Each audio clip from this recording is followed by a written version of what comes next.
Hello friends, good evening. My name is Sandeep, you are watching SMS India. और आज हम बात करने वाले हैं how you can send SMS after DLT. मतलब डीएलटी के बाद आप एसएमएस कैसे भेज सकते हैं आसान तरीके से। अगर आपने सारा आपका डीएलटी पे template and sender ID approve हो गया है तो मैं कुछ फ्यू स्टेप्स आपको बताऊंगा जिसके थ्रू आप आसानी से समझ सकते हैं कि आपको मैसेज कैसे भेजना है आफ्टर डीएलटी अप्रूवल। तो चलते हैं कंप्यूटर स्क्रीन पे एंड देखते हैं करना क्या। सबसे पहले हम देखेंगे, हम लॉगिन करेंगे हमारे डीएलटी अकाउंट में जो कि हम लोगों का एयरटेल के साथ है। तो एयरटेल के डीएलटी अकाउंट में पहले लॉगिन करेंगे। मैं आपको ये भी बताऊंगा कि कौन सी टेम्पलेट किस सेंडर आईडी के साथ मैप है और उसका क्या मतलब है। तो सबसे पहले चलते हैं कंप्यूटर स्क्रीन पर। तो दोस्तों मैं आ गया हूँ, ये मेरे एयरटेल का एक डीएलटी रजिस्ट्रेशन का अकाउंट है। यहाँ पे आप देख सकते हैं कि ये मेरी PID है। यहाँ पे आप मैनेज हेडर्स पे क्लिक करके देख सकते हैं कि कौन कौन से हेडर अप्रूव्ड है। यहाँ पे आप देख सकते हैं कि कुछ प्रमोशनल हेडर अप्रूव है, कुछ ट्रांजेक्शनल एसएमएस अप्रूव्ड है। देन आप यहाँ पे देख सकते हैं मैनेज टेम्पलेट। अब मैनेज टेम्पलेट पे आप जैसे ही क्लिक करेंगे यहाँ पे आपको टेम्पलेट्स आएंगी जो सारी अप्रूव्ड है along with few sender IDs. तो जैसे कि हम यहाँ पे देख सकते हैं, अगर आप इस टेबल को देखेंगे तो यहाँ पे एक सीरियल नंबर है, देन यहाँ पे आप देखिए सीरियल नंबर है, देन टेम्पलेट नेम है, टेम्पलेट आईडी है, हेडर है, कम्युनिकेशन टाइप है, कंटेंट है, DLT ID, status and created by. ठीक है, तो अब इसका क्या मतलब है, इन सब चीज़ों का कुछ ना कुछ मतलब है, हमें समझना होगा। पहला जो ये जो दिया है, this is called template ID. ये बहुत IMP पार्ट है इस प्रोसेस का। इसको हम यूज़ करेंगे जब हम मैसेज भेजेंगे। मैं आपको बताऊंगा कैसे आप इसको मैप कर सकते हैं टेम्पलेट के साथ। देन उसके सामने हेडर है। इसका मतलब ये है कि ये जो टेम्पलेट है, ये जो कंटेंट क्या मीन्स ये टेम्पलेट है, ये जो टेम्पलेट मैप है ये इसी पर्टिकुलर हेडर के साथ मैप है। तो आप इसके अलावा इस सेंडर आईडी से कुछ दूसरे मैसेज नहीं भेज सकते। ठीक है, तो ये आपको ध्यान रखना है। यहाँ पे आप देखिए कि जो, और यहाँ पे आप देखिए कि मैंने ये 3 हेडर यहाँ पे अप्रूव करवा के रखे हैं इस टेम्पलेट के लिए। मतलब ये 3 हेडर 3 सेंडर आईडी में यूज़ कर सकता हूँ इस पर्टिकुलर मैसेज को भेजने के लिए। ठीक है, तो ये आपको याद रखना है। आपको कोई भी टेम्पलेट या सेंडर आईडी जब एसएमएस इंडिया आपके पोर्टल में ऐड करना है तो आपको पहले चेक करना है कि आपका जो डीएलटी का अकाउंट है वहाँ पे कौन सा हेडर अप्रूव्ड है या मैप्ड है किसी पर्टिकुलर मैसेज कंटेंट के साथ। ठीक है, तो सबसे पहले चलते हैं एंड देखते हैं करना क्या है। तो सबसे पहले हमें लगेगा हेडर PID जो कि हमें मैप करना है अपने अकाउंट के साथ। तो जो आपका रजिस्ट्रेशन आईडी यही आपका PID, इसको कॉपी कर लीजिए। कॉपी करने के बाद आपको लॉगिन करना है आपके एसएमएस के अकाउंट में। मैंने ऑलरेडी लॉगिन कर लिया है। लॉगिन करने के बाद आपको प्रोफाइल में जाना है। प्रोफाइल में जाने के बाद आपको क्लिक करना है एडिट प्रोफाइल पे। एडिट प्रोफाइल पे आप जैसे ही क्लिक करेंगे यहाँ पे आपको देखिए एक ऑप्शन मिलेगा DLT PID। इस पर आपको पेस्ट करना है ये PID एंड आपको इस DLT रिक्वायर्ड की इस ऑप्शन पर टिक करना है, इसको अपडेट करना है। इसका मतलब ये है कि आपका जो डेटा है वो सक्सेसफुली अपडेट हो गया है। मतलब आपका ये जो अकाउंट है ये DLT वाले प्रोसेस के लिए इनेबल हो चुका है। ठीक है, अभी हमने सिर्फ PID मैप की है। इसके बाद अब हमें मैप करना है हमारी सेंडर आईडी एंड टेम्पलेट। तो सबसे पहले हम जाएंगे मैनेज सेंडर आईडी में। अब यहाँ पे अभी देखिए कोई भी सेंडर आईडी नहीं है। मैं क्लिक करता हूँ ऐड सेंडर आईडी पर। वापस हमें जाना है हमारे DLT के अकाउंट पर। हमें मैनेज हेडर्स पे क्लिक करना है।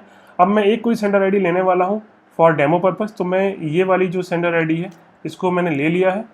इसको यहाँ पे लेने के बाद आपको सेंडर आईडी वाले सेक्शन में पेस्ट करना है। You need to choose the type. तो यहाँ पे ये ट्रांजेक्शनल है और इसका फुल फॉर्म में देता हूँ, ये OTP के लिए मैं यूज़ करता हूँ और मैंने इसको ओके कर दिया है। अभी आप यहाँ पे देखिए कि ये जो सेंडर आईडी है ये यहाँ पे आ गई है। अभी बस पेंडिंग फॉर अप्रूवल है, तो वो भी अभी 5 मिनट में हो जाएगी। बट उसके पहले हम ऐड कर लेते हैं टेम्पलेट।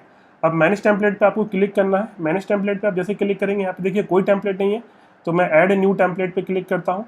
अब हमें क्लिक करना है कॉपी एंड पेस्ट पे। यहाँ पे हमें टेम्पलेट का नेम देना है। जैसे मैंने आपको बताया था कि ये सारा जो डेटा है सारा काम का डेटा है, तो हमें सारा का सारा डेटा यूज़ करना है। तो कैसे यूज़ करना है, आपको क्लिक करना है मैनेज टेम्पलेट पे। मैनेज टेम्पलेट पे क्लिक करने के बाद यहाँ पे आप देख सकते हैं कि आपको कौन सी टेम्पलेट यूज़ करना है। तो मैं ये 4th नंबर का टेम्पलेट यूज़ कर रहा हूँ। यहाँ पे देखिए टेम्पलेट नेम दिया है, तो ये टेम्पलेट नेम मैंने कॉपी कर लिया एज इट इज़ और यहाँ पे मैंने पेस्ट कर दिया है। ठीक है, ये बहुत IMP पैरामीटर है, ये हम मिस नहीं कर सकते। अगर ये अपडेट नहीं होगा तो साइट मैसेज आपका नहीं जाएगा।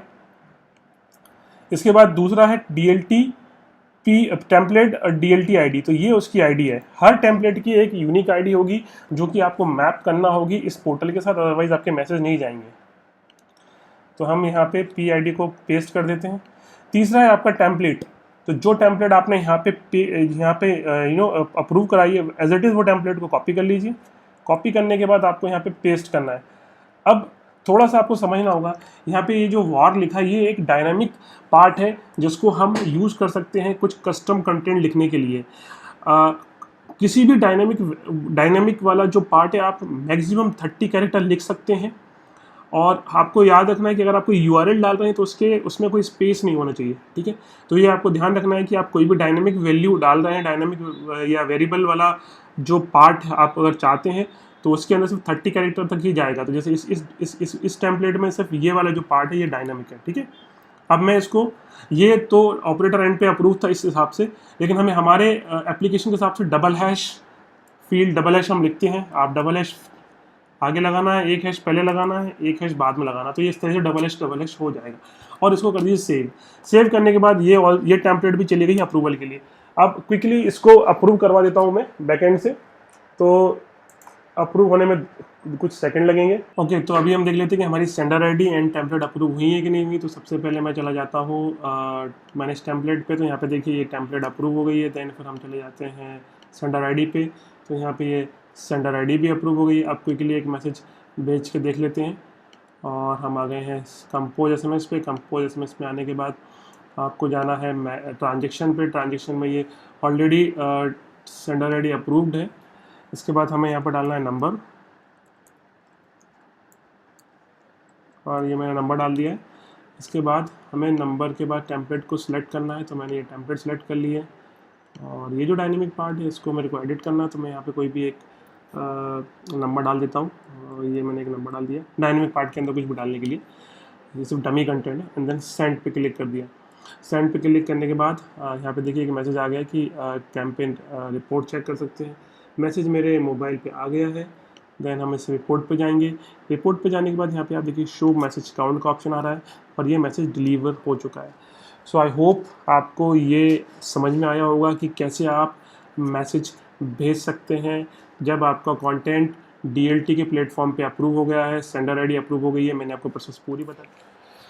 तो आई होप आपको समझ में आ गया होगा कि कैसे हम DLT के जो पैरामीटर है वो हमारी एप्लीकेशन में पास करके आसानी से मैसेज भेज सकते हैं। अगर आपको अभी भी कोई प्रॉब्लम है, you can dial our support number which is 8305781001, और आप हमारी सपोर्ट टीम से बात कर सकते हैं एंड डेफिनेटली आपको पूरा सोल्यूशन मिलेगा उसके लिए। Thanks for watching.